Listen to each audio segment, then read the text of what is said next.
Fatra amizay tsy manontany hoe inona ny fitaovana fampalamba-bao azahoanao vaovao betsaka indrindra? Ho anahy manokana zany amin'ny radio ny tena hoe azaho vaovao betsaka indrindra dia manaraka amin'izay ny resaka fahitalavitra. Dia inona ny vaovao tena fiainanao? Matetika aloha zany hoe tena vaovao ara-politika ny tena rava, dia nefa eo ihany koa ny vaovao ara-toe-karena fa ny tena politika no masarika bebe kokoa any. Dia manomeza ny ohatra rehetra hatrany foana raha ny fampalamba-bao eto amintsika? Fampalamba-bao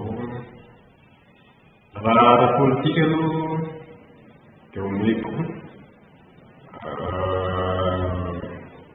eo amin'ny 5 na 6 eo dia ny ambiny ho an'ny maniaka zay ny fampisaran'azy amin'isa eo amin'ny inona ny anton'izay entinao izay satria izay teneniko hoe ny vaovao ara-politika ny tena rava be indrindra dia ny asasa manelan'oloty dia omenan'ny politika.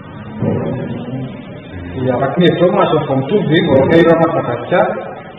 Izy aloha zany tsy amin'ahy manokana mitovy satria misy toerana sasany tsy mahazo afa-tsy tele-panjakana rery, dia nefa ho an'ny vaovao ao amin'ny tele-panjakana dia matetika ho an'ny na politika na ny zany dia resaka ravitondry no ao anatiny, fa ho an'ny tele hafa dia izay miresaka kokoa ny ankoatran'ny fitondràna, dia izay miteneniko hoe tsy mahazo vaovao mitovy satria ny tele tsy mbola misanjaka manerana ny Madagasikara ho afa-tsy efa hoe manana kanina posina ohatr'izay.